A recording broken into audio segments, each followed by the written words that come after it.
الله تبارك وتعالى في القرآن الكريم والفرقان الحميد. أعوذ بالله من الشيطان الرجيم. بسم الله الرحمن الرحيم. قل هل يستوي الذين يعلمون والذين لا يعلمون.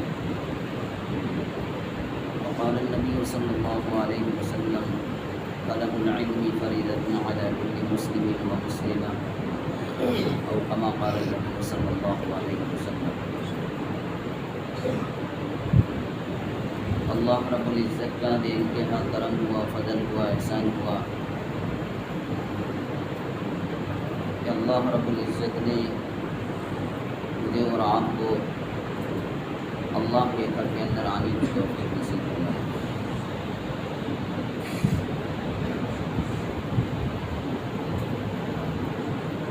میں نے آپ حضرات کے سامنے قرآن کریم کی ایک چھوٹی سی آیت پڑھی ہے.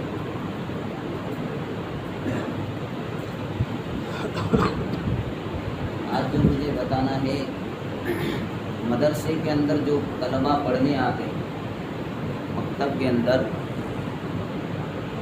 جو چھوٹے بچے ہمارے پڑھنے آتے ہیں، اس کے بارے میں چند باتیں مجھے بتانی ہے، والدین سے خاص کر کے.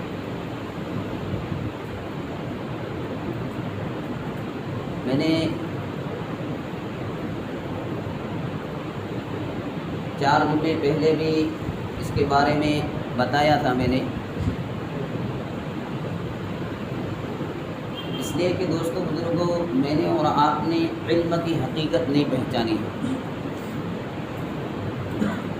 میں نے پہلے کہا تھا کہ جب ہم اسکول کے بچے کو جب ہم تیار کرتے ہیں، نہلاتے ہیں، دھلاتے ہیں، سر کے اندر تیل ڈالتے ہیں، ناشتہ تیار کر دیتے ہیں، اس کے جوتے وغیرہ تیار کرتے ہیں، اس کو پہناتے ہیں، اور آخر کے اندر جب بچہ روانہ ہوتا ہے تو اس کے جیب کے اندر 5 روپیہ 10 روپیہ اس کے جیب کے اندر ہم ڈالتے ہیں. اس کے مقابلے کے اندر میرا اور آپ کا بچہ اللہ کی تعلیم کے لیے جاتا ہے، قرآن کریم کو سیکھنے کے لیے جاتا ہے، اللہ کے نبی صلی اللہ علیہ وسلم کے طریقے کو سیکھنے کے لیے جاتا ہے. اس کے ساتھ ہم ایسا برتاؤ کرتے ہیں جس سے بچے کو مدرسے سے نفرت پیدا ہو جاتی ہے. بچہ صبح میں اٹھا، بچے تو ایسے ہیں کہ بچے ماں باپ کو اٹھاتے ہیں. کہ میں ایسا ہی نہیں کہہ رہا ہوں، کارگزاریاں ہیں میرے پاس. معصوم سے بچے ماں باپ کو اٹھاتے ہیں پڑھانے کے لیے، پڑھنے کے لیے، کہ امی وقت ہو گیا ہے مدرسے کا، چائے پینی. مسلمان کا بچہ، ایمان والا، اللہ کے نبی صلی اللہ علیہ وسلم کا کلمہ پڑھنے والا، رات بھر سوتا رہتا ہے اور فجر کی اذان ہو جاتی ہے، قضا ہو جاتی ہے، نماز چھوٹ جاتی ہے، اور پھر ہم رزق کے لیے مارے مارے پھرتے ہیں. جب ہمارے گھر کے اندر غربت آتی ہے، غربت ہمارے گھروں کے اندر ڈیرا ڈالتی ہے، تو ہم اللہ والوں سے دعائیں لینے جاتے ہیں. کسی عامل کے پاس ہم تعویذ بنانے کے لیے جاتے ہیں. یہ ایسا برتاؤ کیوں ہوتا ہے؟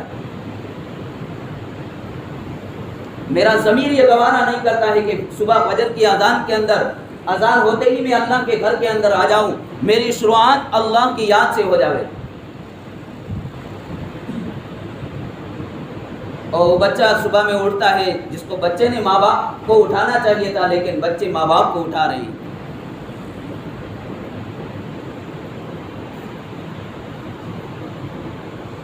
پھر وہ بچہ اٹھے گا صبح سویرا، چائے پی نہ پی، اس کا دماغ کے اندر کیا چل رہا ہے، کیا نہیں چل رہا ہے، نہ منہ دھویا، نہ کپڑے بدلے. اور ایسا ہی جیسے یتیم خانے کے اندر بچے کو ہم بھیج دیتے ہیں، ایسے چلا دیتے ہیں. اس لیے اللہ نے قرآن کریم کے اندر فرمایا قل هل يستوي الذين يعلمون والذين لا يعلمون، کہ جاننے والا اور نہ جاننے والا دونوں برابر نہیں ہو سکتے. ایک جس کو اللہ نے علم دین دیا ہے، اللہ کے نبی صلی اللہ علیہ وسلم کے طریقے جس کے پاس ہے اور جس کے پاس کچھ نہیں ہے، جاہلانہ زندگی ہے، ان پڑھ والی زندگی ہے، وہ دونوں برابر نہیں ہو سکتے ہیں۔ اللہ کے نبی صلی اللہ علیہ وسلم نے اس کے بارے کے اندر فرمایا، اللہ کے نبی صلی اللہ علیہ وسلم نے فرمایا اتنا علم حاصل کرنا ہر مسلمان مرد اور عورت کے اوپر فرض ہے جس کے حرام اور حلال کی تمیز ہو سکے۔ ہم اپنے بچے کو دین کے لیے بھیج رہے ہیں، کوئی کباڑ کھانے کے اندر تو نہیں بھیج رہے ہیں۔ اور بچہ مدرسے گیا تو کیا، نہیں گیا تو کیا، ہم اپنے بچے کو مدرسے کے اندر نہیں بھیج رہے ہیں۔ اس کی وجہ کیا؟ کچھ نہیں، ماں باپ کو کوئی پڑھی ہی نہیں۔ دوستو بزرگوں، یہ رویہ ہمارے اولاد کے ساتھ دشمنی والا رویہ ہے۔ کل قیامت کے دن میدان حشر قائم ہوگا، سورج سوا نیزے کے اوپر ہوگا، یہ زمین تانبے کی ہوگی، پل صراط کا راستہ قائم ہوگا، ہماری اولادیں ہماری گردنیں پکڑے گی، ہمارے لیے جنت کا فیصلہ ہو چکا ہوگا، لیکن ہماری وجہ سے ہم نے ہماری اولاد کو علم دین نہیں دیا۔ تو دوست بزرگوں، یہ ہماری اولاد کل قیامت کے دن ہمارا گریبان پکڑے گی اور فرشتے آئیں گے، گھسیٹ کر جہنم کے اندر لے جائیں گے۔ کوئی معمولی چیز نہیں ہے، سب سے بڑا عطیہ، سب سے بڑا ہدیہ ہماری اولاد کے لیے علم دین ہے۔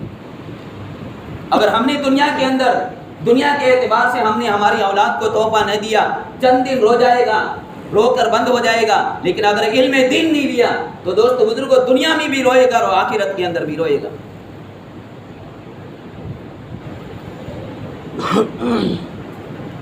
برکتیں کہاں سے آئے گی؟ علم ہمارے گھر کے اندر نہیں ہے، ہم مارے اور سب سے زیادہ مارا انسان اور ایمان والا ہے، روزی کے لیے در بدر بھٹک رہا ہے۔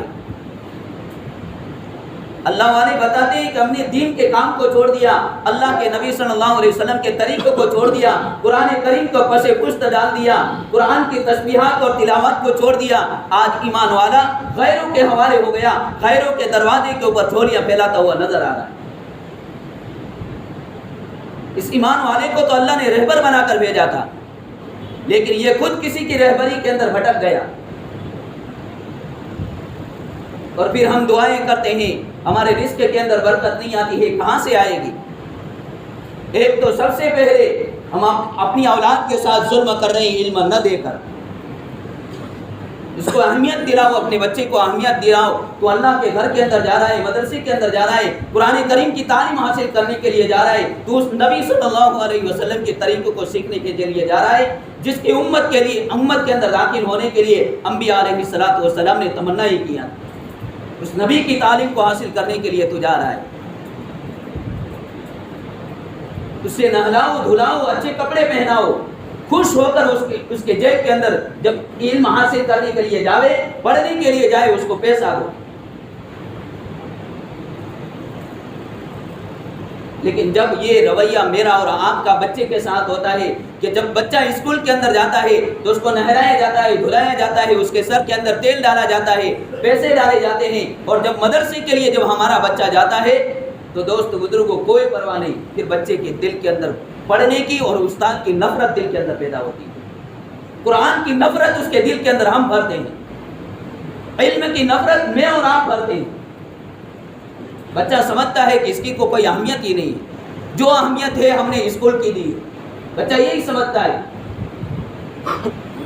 جب یہ بچہ میں نے اور آپ نے سب سے زیادہ ذمہ داری ماں باپ کی ہے، ماں کا پہلا گود، ماں کی گود یہ پہلا مدرسہ ہے۔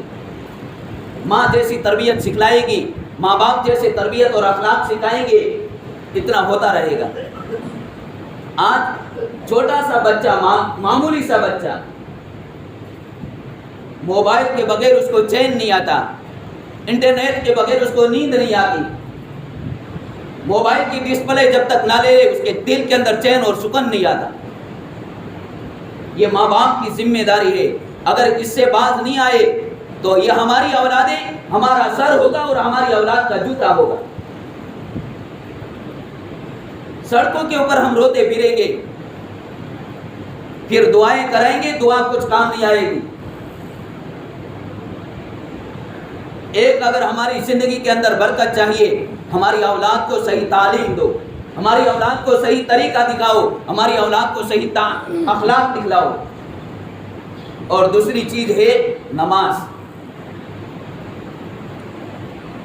نماز پڑھے بغیر یہ دنیا کی آنکھیں تھوڑے دن کے لیے، دنیا کی آنکھیں مجھے اور آپ کو دھوکہ دے رہی ہے۔ نماز نہیں پڑھ رہے ہیں، دیکھ رہا ہے، دکھائی دے رہے ہیں کہ اس آدمی کے پاس اللہ نے مال دیا ہے، نماز تو کبھی پڑھتا نہیں، یہ ڈھیل ہے، اللہ نے ڈھیل رکھی ہے۔ جب ایک کاشتکار، ایک کھیڑوت آدمی جب بکریاں چرانے کے لیے یا بیل چرانے کے لیے جب جاتا ہے تو رسی اس کے ہاتھ کے اندر ہوتی ہے، جیسے اس کے کھیت کی سرحد پار کرتا ہے مالک اس کی رسی کھینچتا ہے، جیسے ہی اس نے کھیتی کی سرحد پار کی مالک اس کی رسی کھینچتا ہے، جس کی وجہ سے نتنوں کے اندر خون نکل آتا ہے کہ مالک نے ڈھیل رکھی ہے۔ جو نماز نہیں پڑھتے ہیں، دین کا کام نہیں کر رہے ہیں، سمجھ لو اس کے پاس دنیا آ رہی ہے، یہ آنکھوں کا دھوکہ ہے، آ تو رہی ہے، لیکن اللہ جب رسی اپنی کھینچیں گے یہ سات و زمین کے نیچے دس جائے گا۔ اللہ کے لیے کوئی مشکل نہیں ہے، اللہ کی شان کن فیکون ہے، فعال لما یرید ہے، وہ جو چاہتی ہے کرتی ہے۔ جب چاہے گی اللہ کی ذات اس وقت میری اور آپ کی رسی کھینچ لے گا۔ نماز کے بغیر دوست بزرگوں ہم اپنی جسم کو تھکا ڈالیں گے، میں اور آپ پورے دن انت تک محنت کرتے رہیں گے، کوشش کرتے رہیں گے، لیکن دوست بزرگوں چند دن کی یہ آنکھوں کا دھوکہ ہوگا، تھوڑے دن روزی آئے گی پھر بند ہو جائے گی۔ نماز کے بغیر رزق کے اندر برکت کیسے ہو سکتی ہے؟ پیارے حبیب صلی اللہ علیہ وسلم نے جو طریقہ بتایا ہے کہ جس آدمی نے 5 وقت کی پابندی کے ساتھ جو آدمی نماز پڑھتا ہے، اللہ کے نبی صلی اللہ علیہ وسلم نے فرمایا اللہ اس کو دنیا کے اندر 5 انعامات دیتے ہیں۔ اس میں سب سے پہلا میرا اور آپ کا مسئلہ نماز کے اندر چھپا ہوا ہے۔ نماز کی پابندی کی میں نے اور آپ نے وقت کی پابندی کے ساتھ، اللہ فرماتے ہیں میرے بندے میں تیرے رزق کی تنگی دور کر دوں گا، تیری رزق کی تنگی دور کر دوں گا۔ یہ کون کہہ رہا ہے؟ اس دنیا کا بادشاہ نہیں ہے، اس دنیا کا بادشاہ نہیں ہے، حکمران نہیں ہے، اس دنیا کو بنانے والا، مجھے اور آپ کو پیدا کرنے والی ذات یہ کہہ رہی ہے نماز کی پابندی کرو گے، اللہ کا فرمان ہے، اللہ کا وعدہ ہے، میں رزق کے اندر برکت دے دوں گا اور رزق کی تنگی دور کر دوں گا۔ اس کے اندر مجھے ایک بات یاد آ رہی ہے جو امت مسلمہ عام طور پر کر رہی ہے۔ یہ رزق کی برکت آج ہم تلاش کرنے جاتے ہیں۔ پہلے زمانے کے اندر میں نے بھی دیکھا ہے، آپ نے بھی دیکھا ہے، روٹی کا ٹکڑا گر جاتا تھا نا، روٹی کا ٹکڑا لوگ اٹھا کر اس کو پیشانی سے لگاتے تھے اور اونچی جگہ کے اوپر اس کو رکھ دیا کرتے تھے۔ لیکن آج ایمان والے کے نالی کے سامنے اناج کا ٹکڑا، روٹی کا ٹکڑا گٹر کی نالی کے اندر بہا دیا جاتا ہے۔ برکتیں کہاں سے آئے گی؟ حضرت عمر رضی اللہ تعالیٰ عنہ ایک مرتبہ اپنے گھر سے باہر نکلے اور حضرت ابوبکر صدیق رضی اللہ تعالیٰ عنہ بھی باہر نکلے۔ روایت کرنے والے راوی کو شک ہے رات کے وقت یا دن کے وقت، یہ راوی کا شک ہے۔ فرمایا حضرت عمر رضی اللہ تعالیٰ عنہ رات کے اندھیری کے اندر نکلے، راستے کے اندر حضرت ابوبکر صدیق رضی اللہ تعالیٰ عنہ کی ملاقات ہوئی۔ دونوں نے آپس کی غرض معلوم کی کہ آپ کس غرض کی وجہ سے آپ اپنے گھر سے نکلے ہیں۔ حضرت عمر رضی اللہ تعالیٰ عنہ نے فرمایا حضرت ابوبکر صدیق رضی اللہ تعالیٰ عنہ سے، مجھے بھوک کی بےتابی نے گھر سے نکلنے کے اوپر مجبور کیا ہے، بھوک کی بےتابی نے گھر سے نکلنے کے اوپر مجبور کیا ہے۔ جن کو فرشتے سلام لے کر آ رہے ہوں، حضرت ابوبکر صدیق رضی اللہ تعالیٰ عنہ کا سلام جبرائیل امین لے کر آتے تھے، ان کا جواب سنیے۔ حضرت ابوبکر صدیق رضی اللہ تعالیٰ عنہ نے فرمایا اے عمر، مجھے بھی بھوک نے ستایا ہے جس کی وجہ سے میں اپنے گھر سے باہر نکلا ہوں۔ چنانچہ یہ مسئلہ لے کر اللہ کے نبی صلی اللہ علیہ وسلم کے پاس گئے، اللہ کے نبی صلی اللہ علیہ وسلم کے پاس گئے۔ اللہ کے نبی صلی اللہ علیہ وسلم راستے میں ملتے ہیں، تینوں ایک جگہ جمع ہو گئے۔ اللہ کے نبی صلی اللہ علیہ وسلم، حضرت عمر فاروق رضی اللہ تعالیٰ عنہ، حضرت ابو بکر صدیق رضی اللہ تعالیٰ عنہ، تینوں ایک جگہ کے اوپر جمع ہوئے. تینوں نے ایک دوسرے کے اپنے گھر سے باہر نکلنے کی وجہ پوچھی. اللہ کے نبی صلی اللہ علیہ وسلم نے فرمایا اس ذات کی قسم جس کے قبضے کے اندر میری جان ہے، محمد صلی اللہ علیہ وسلم کی جان ہے، آج مجھ محمد صلی اللہ علیہ وسلم کو رات کے اندھیری کے اندر نکلنے کے اوپر جس چیز نے مجبور کیا وہ بھوک. روایت بہت لمبی ہے لیکن مختصر کے اندر بتاتا ہوں.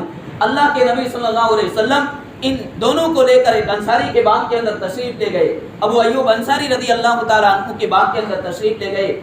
ان کو دیکھا، خوش ہوئے، آپ بھگت کیا، ویلکم کیا، خوش آمدید کہا. چنانچہ ان کی بیوی نے کہا کہ حضرت ابو ایوب انصاری رضی اللہ تعالیٰ عنہ گھر پر نہیں ہے، باہر تشریف لے گئے ہیں، پانی بھرنے کے لیے گئے ہوئے. اتنے میں حضرت ابو ایوب انصاری رضی اللہ تعالیٰ عنہ سامنے سے آئے، سلام کہا. چنانچہ ابو ایوب انصاری رضی اللہ تعالیٰ عنہ نے اپنے باغ کا کھجور کا ایک خوشہ پیش کیا. میں جو آپ کو بات سمجھانا چاہتا ہوں، میں اور آپ آج رزق کی اتنی ناقدری کرتے ہیں جس کی وجہ سے ایمان والا در در کی ٹھوکریں کھا رہا ہے اور جگہ جگہ کے اوپر جا رہا ہے، عاملوں کے پاس جا رہا ہے، مولوی صاحب کے پاس جا رہا ہے. وجہ کیا ہوئی؟ اس لیے کہ ایمان والے نے نماز چھوڑ کر اللہ کی ناقدری کی، رزق کو چھوڑ کر رزق کی ناقدری کی. اس لیے یہ در مارا پھر رہا ہے. حضرت عمر رضی اللہ تعالیٰ عنہ کے سامنے جب یہ کھوشہ رکھا گیا تو اس کے اندر، اس کھوشے کے اندر کھجور کا جو کھوشہ تھا اس کے اندر کچی پکی ہر قسم کی کھجوریں تھیں. حضرت عمر رضی اللہ تعالیٰ عنہ نے اس کھوشے کو زمین پر پٹکا تاکہ کچی کھجوریں الگ ہو جائے، پکی الگ ہو جائے. لیکن پھر دل کے اندر خیال آیا کچی کھجوریں الگ ہو گئی، کیا صحابہ ہوں گے، میرے ماں باپ آپ پر قربان ہو جائے، صحابہ کے اوپر، آپ کے ماں باپ صحابہ کی زندگی کے اوپر قربان ہو جائے. حضرت عمر رضی اللہ تعالیٰ عنہ نے کچی کھجور لی، اللہ کے نبی صلی اللہ علیہ وسلم کے پاس آئے. یا نبی اللہ، کل قیامت کے دن ان کچی کھجور کے بارے میں سوال کیا جائے گا، سننا. کیا پوچھا؟ حضرت عمر رضی اللہ تعالیٰ عنہ نے فرمایا یا نبی اللہ، یہ کچی کھجور ہے، میرے پاس کھوسا تھا، زمین کے اوپر پٹکا، کچی کھجوریں الگ ہو گئی، پکی الگ ہو گئی. کیا کل قیامت کے دن اس کچی کھجور کے بارے کے اندر مجھ سے سوال کیا جائے گا؟ آج پکا ہوا اناج گٹر کی نالیوں کے اندر بہا دیا جاتا ہے. ہمارے گھروں کے اندر ایسے کھانے بگاڑ دیے جاتے ہیں جس کا کوئی احترام نہیں ہوتا ہے. کل قیامت کے دن سوال ہوگا، لَتُسْأَلُنَّ يَوْمَئِذٍ عَنِ النَّعِيمِ. کل قیامت کے دن ہر چیز کے بارے میں تم سے سوال کیا جائے گا. اور جب سوال کرنے والا سوال کرے گا، خدائے پاک کی قسم، اگر اللہ نے ایک چیز کا سوال کر لیا، میرے آس اور آپ کے پاس ایک پانی کا، ایک قطرے کا گھونٹ کا حساب نہیں دے سکیں. عائشہ رضی اللہ تعالیٰ عنہا فرماتی ہے کہ عائشہ، اگر کسی کے بارے کے اندر اللہ نے یہ پوچھ لیا، کیوں کا سوال کر لیا، کسی کے پاس کیوں کا جواب نہیں ہوگا. اللہ کے نبی صلی اللہ علیہ وسلم نے فرمایا اے عمر تم بھوکے تھے. کیا فرمایا؟ اے عمر تم بھوکے تھے، اپنی بھوک کو مٹانے کے لیے اللہ نے کھجوریں دی اور تم اس کھجور کی ناقدری کر دے. تو قیامت کے دن اللہ کے نبی صلی اللہ علیہ وسلم نے فرمایا خدا کی قسم تم سے اس کچی کھجور کے بارے کے اندر کل قیامت کے دن سوال کیا جائے گا. میں اور آپ سوچے دوستو بزرگوں، میں اور آپ نمازیں چھوڑ کر، رزق کی ناقدری کر کے دوستو بزرگوں ہم کیسی زندگی گزار رہے ہیں. میں نے جو شروع کے اندر آپ حضرات کے سامنے جو ایک پوائنٹ بتایا تھا طلباء کا، وہ یاد رکھنا، بھول مت جانا. اپنی اولاد کے ساتھ علم کو دیتے ہوئے قدردان بننا، علم کو چھیننے والا مت بننا. علم جب بچہ مدرسے کے اندر جائے اس کو نہلاؤ دھلاؤ، اس کے منہ اور ہاتھ پہ دھلاؤ. اس کے اندر دو بات مجھے بتانی تھی، رہ گئی. 1 منٹ زیادہ ہو جائے تو معاف کر دینا، کیونکہ طلباء کی زندگی کا سوال ہے. یہ مولوی صاحب گواہ ہے، میرے اور آپ کے بچے مدرسے کے اندر آتے ہیں، چڈیاں پہن کر مدرسے کے اندر آتے ہیں. کیا کہوں، کس سے کہوں، کس سے جا کر رونا رہوں.